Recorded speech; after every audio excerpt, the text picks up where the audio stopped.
And so as Catholics, as Christians, ito yung pinaka-challenge sa atin. When you stand up for truth, for justice, for faith, for love, for mercy, then maybe a lot of people will not like you. Kaya sabi nung isang anonymous author, to be right with God often means to be in trouble with men. Bilang mga sumulunod ni Kristo, tagasunod ng Diyos ni Kristo, don't be surprised when trials come. Don't be surprised when problems come. Alam mo, minsan may nakausap si Father, Father, kung kailan pa ako naging malapit sa Diyos, doon pa dumami ang problema ko. Sabi ko, Brad, when you follow Jesus, ganun talaga ang buhay. Life is not easy. Sometimes it comes with a lot of challenges. But be strong because God is leading you and God is always with you. Jesus gave us a strategy how to survive. Ang sabi niya, be wise as serpents and innocent as doves. Serpent o snakes. Sa Bible, yung mga ahas, they have negative connotations. Parang negative yun yung nagtumukso na temptation kay Eva.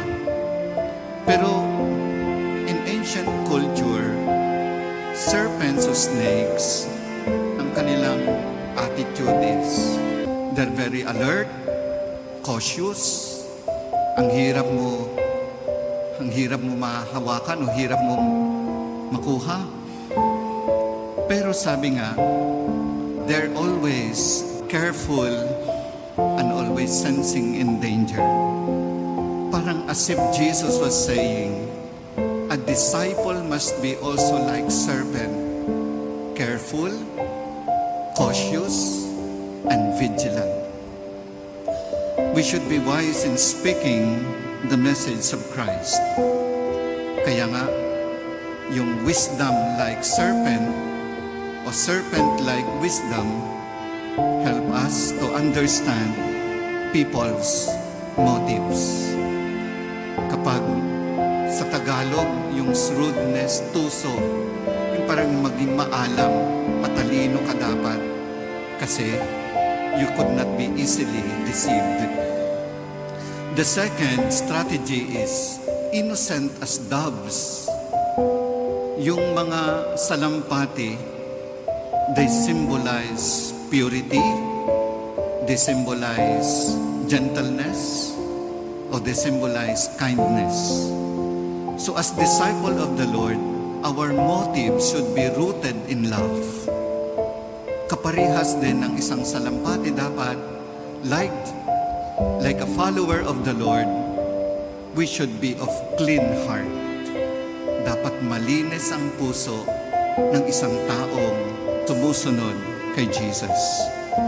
And so Jesus paired them together. Pinagsama niya yung wise like serpent and innocent as dove. Anong ibig sabihin nito, my brothers and sisters? Wise enough not to be deceived.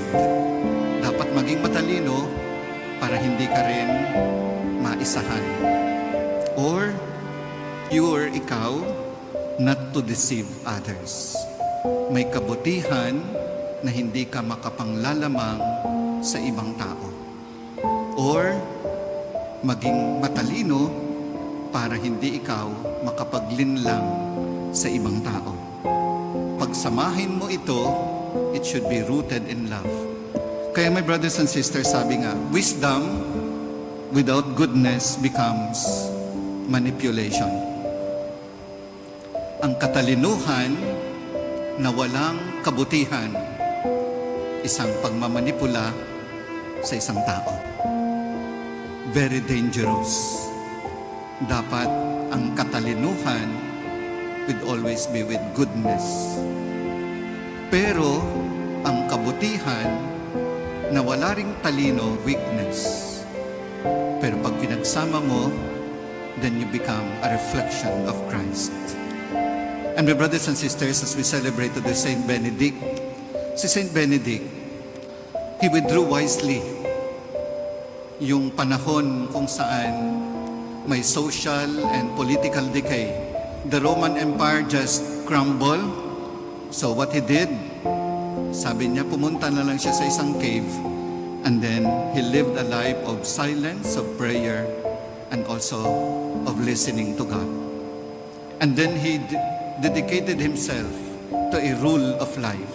Nagkaroon siya ng isang rule book na until now, a lot of monks and also mga monastic life is sumusunod nito. It becomes a blueprint for transforming the world with stability and balance of prayer. Ang isa pang pag narinig mo si Saint Benedict, et labora, prayer and work. Yun ang pinakamantra, prayer and work.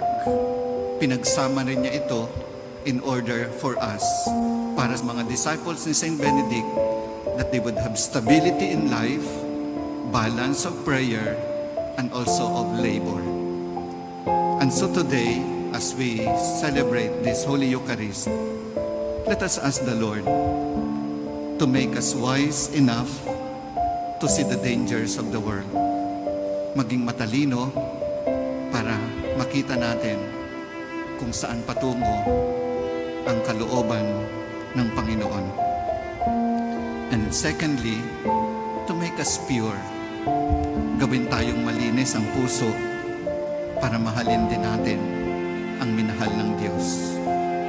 At kaparihas ni Saint Benedict, may we ask the Lord that He would empower us to live a life of prayer, a life of humility, and a life of courage, that we may have the wisdom of a serpent and the purity of a dove. Amen.